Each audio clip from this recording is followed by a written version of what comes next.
Good Friday is the darkest day of church history.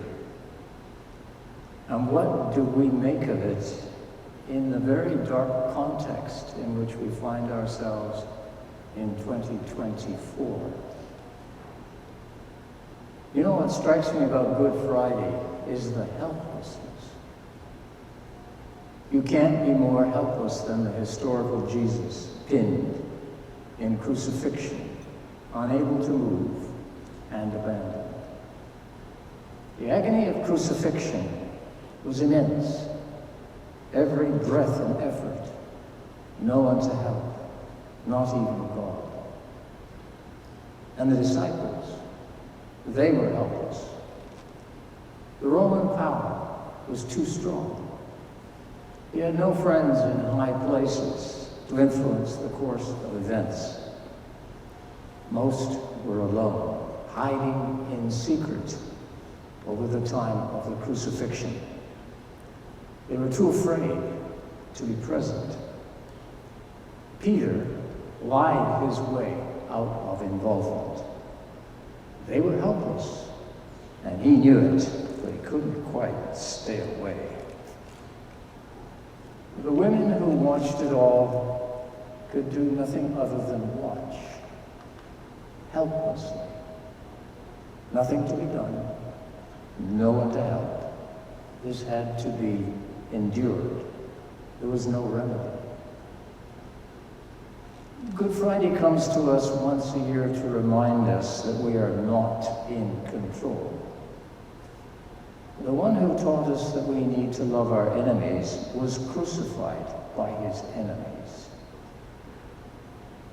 The pandemic taught us that we are not in control.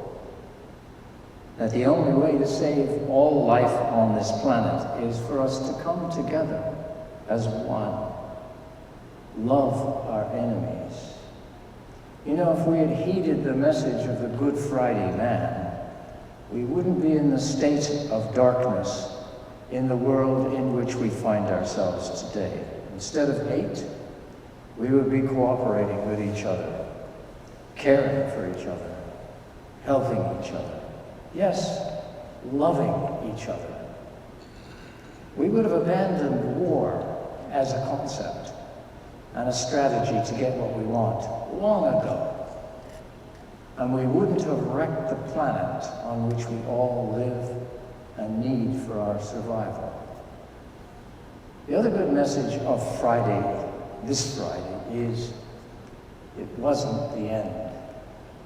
On Easter morning, God acted in history and took this Good Friday man and vindicated him, making him both Lord and Messiah.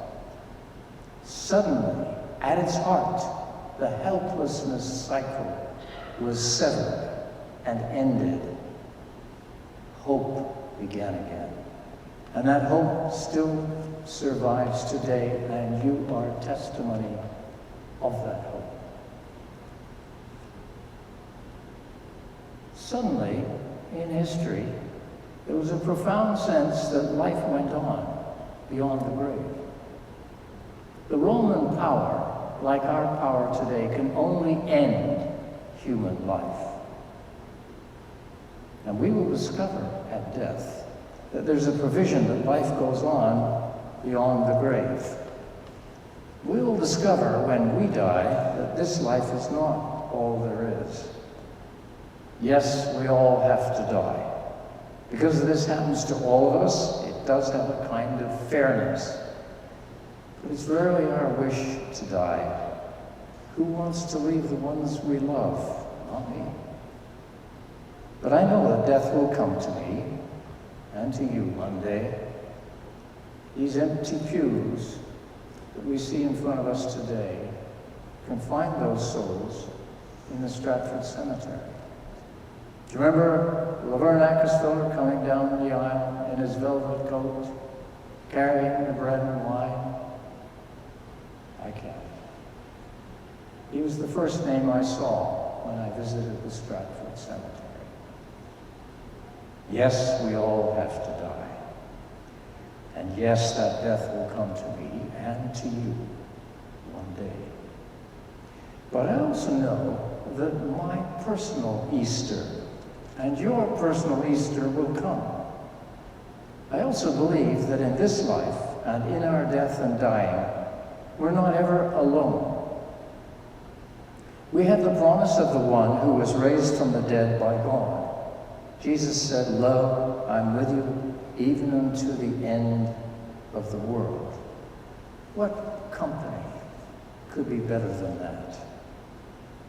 And that is what Jesus achieved, starting on Good Friday.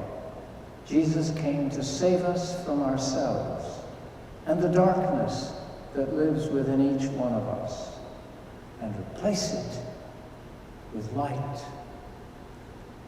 Jesus is the light of the world. That began on a Friday, and that's why we call it Good Friday.